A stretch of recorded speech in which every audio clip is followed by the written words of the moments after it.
L'éducation inclusive, nous l'avons vu précédemment, s'inscrit à l'intérieur d'un continuum ayant pris naissance avec le concept d'intégration scolaire dans les années 1970. L'éducation inclusive, quant à elle, dans ce continuum, est un concept qui est apparu plus tard, soit vers les années 1990. C'est donc un concept relativement nouveau et comme toute nouvelle connaissance, celui-ci a suscité plusieurs préoccupations et a fait émerger certains mythes. Nous vous proposons d'en explorer quelques-uns afin d'exposer ces derniers ainsi que les réalités qui s'y rattachent. Voici donc quelques mythes et réalités concernant l'éducation inclusive. Mythe numéro 1. Les adultes ne réussissent pas parce qu'ils ne travaillent pas. Les adultes en difficulté fournissent souvent des efforts importants pour apprendre. Toutefois, devant des échecs répétés, il arrive qu'ils choisissent d'abandonner. Ce phénomène se nomme l'impuissance apprise. L'impuissance apprise est un concept psychologique qui désigne la perception qu'a une personne de sa propre inefficacité à influencer les événements de manière positive. Cela peut se manifester par un sentiment de découragement, du défaitisme et un manque de confiance en soi, ce qui peut entraîner une diminution de l'engagement et de l'effort dans les activités quotidiennes. À la formation générale des adultes, ce phénomène est d'autant plus présent car une bonne proportion de la clientèle accueillie en FGA a vécu un parcours scolaire souvent difficile, parsemé d'embûches et d'échecs. Il est important de reconnaître les signes de l'impuissance apprise et de trouver des moyens de la surmonter, car elle peut avoir des répercussions sur la santé mentale et la qualité de vie. La personne enseignante a un rôle important à jouer.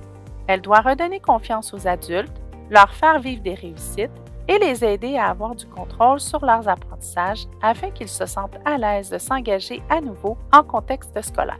De là toute l'importance de créer un lien positif avec les adultes. Mythe numéro 2. Ce n'est pas à moi d'enseigner des stratégies pour lire, écrire et communiquer aux adultes. Le travail de la personne enseignante consiste à transmettre des connaissances, mais aussi à faire développer des compétences pour mobiliser ces dernières dans des situations complexes. Pour y arriver, il faut aussi enseigner aux adultes comment faire, pour comprendre et être compris. Ainsi, intégrer des stratégies de compréhension de texte à l'enseignement du contenu disciplinaire contribue à outiller les adultes et à les guider vers la réussite. Il ne faut pas sous-estimer l'apport de cet enseignement dans les multiples situations de la vie quotidienne. De nombreuses enquêtes menées sur les populations du monde entier montrent que savoir lire, écrire et communiquer à l'oral à l'école contribue à une meilleure participation sociale et est fortement corrélé avec de meilleures conditions de vie. Toutes les personnes enseignantes doivent donc contribuer à ce que les adultes s'approprient des moyens pour construire du sens dans leurs apprentissages. Mythe numéro 3. L'utilisation d'outils d'aide à l'apprentissage numérique ou autres facilite le travail et ce n'est pas équitable pour les autres adultes. Dans une perspective d'éducation inclusive, la visée poursuivie est de soutenir l'engagement et la réussite du plus grand nombre d'adultes et de leur offrir des environnements d'apprentissage propices à leur développement. Ainsi, tous les adultes ne partent pas du même point pour apprendre. Pour cheminer, certains adultes peuvent avoir besoin d'aide-mémoire, de soutien technologique comme d'un portable par exemple, pour faciliter la prise de notes, la mise en texte ou la compréhension de texte. En effet, les outils numériques peuvent rendre accessibles des apprentissages qui ne le seraient pas, faute par exemple d'une synthèse vocale qui permet à l'adulte d'écouter des consignes, une histoire ou une mise en situation. Un changement de paradigme doit s'opérer dans un tel contexte. Le concept d'égalité des chances tend à offrir la même chance à toutes et à tous de se développer. Le concept d'équité traduit l'intention d'offrir l'accessibilité aux ressources nécessaires pour y parvenir. En ce sens, si un adulte a besoin de lunettes pour voir, on ne se demandera pas si on lui rend les choses plus faciles. Le rôle de la personne enseignante est donc de lever les obstacles à l'apprentissage et d'être une facilitatrice. L'image suivante illustre bien comment on perçoit l'égalité des chances et l'éducation inclusive. Mythe numéro 4. Je n'ai pas à mentionner l'intention pédagogique de l'activité aux adultes. En référence au principe d'équité, les adultes doivent connaître quel sera leur travail.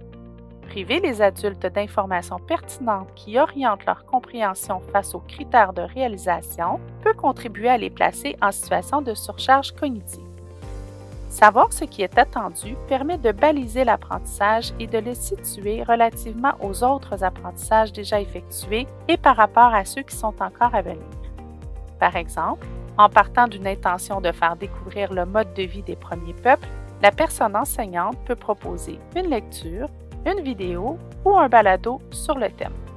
L'adulte aura le choix. Il sera possible pour lui de faire une cueillette d'informations à partir des 3 sources proposées et de faire une validation des informations trouvées en cohérence avec les éléments disponibles dans ses notes de cours et ses manuels, par exemple. Ainsi, l'adulte est à la recherche d'informations précises et n'est plus centré uniquement sur sa difficulté à lire. Bien entendu, cela s'inscrit dans une planification claire et structurée. Pour les adultes, cela leur permet de comprendre vers où ils vont. Dans une perspective d'éducation inclusive, il importe de rendre accessibles les informations pour que les adultes puissent mobiliser les ressources dont ils disposent et devenir autonomes. Mythe numéro 5. Proposer un environnement flexible et modulable est difficile et coûteux en temps. Planifier demande effectivement du temps avant l'activité, mais en libérera durant sa réalisation. Le fait de penser les contenus à apprendre en fonction du niveau et des besoins des adultes leur permet cependant de s'engager plus facilement dans la tâche et d'être plus disponibles aux apprentissages. Planifier de manière différenciée permet à la personne enseignante d'être davantage en soutien aux adultes, de préciser pour chacun des attentes réalistes et de favoriser un climat de classe harmonieux. N'hésitez pas à demander du soutien pour planifier. Les personnes conseillères pédagogiques, orthopédagogues, mentors ou encore des collègues peuvent vous soutenir en cas de besoin.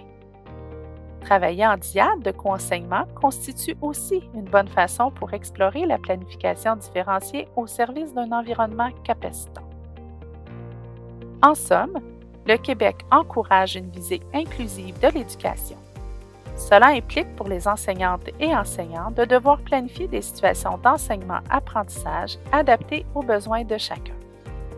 Puisqu'il apparaît complexe, voire impossible d'adapter son enseignement pour chaque adulte, il apparaît plus réaliste de proposer un environnement d'enseignement-apprentissage capacitant qui comprend des situations flexibles, modulables selon les cibles d'apprentissage. Un environnement d'enseignement-apprentissage capacitant rejoint 3 critères. Il est préventif, universel et développemental. Il est préventif dans la mesure où il permet de détecter, de prévenir les risques et d'éliminer l'exposition à des exigences qui entraînent à long terme des limitations ou des effets psychologiques négatifs. Il est universel car il prend en compte les différences interindividuelles telles que les caractéristiques spécifiques, les différences d'âge, de genre, de culture ou de religion. Cela concerne aussi les conditions comme les déficiences et les incapacités individuelles dans le but d'atténuer ou d'éliminer les obstacles à l'apprentissage ainsi que les facteurs d'exclusion sociale. Finalement, il est développemental car il favorise l'autonomie, l'efficacité ainsi que le développement des savoirs et de nouvelles compétences. Il permet d'élargir ses possibilités d'action et de contrôle sur la tâche et l'activité. Terminons en nous rappelant que ce que nous observons en classe est souvent le symptôme d'une plus grande problématique. Il est important de ne pas s'arrêter à ce que nous voyons, mais bien de tenter de comprendre ce qui se passe réellement.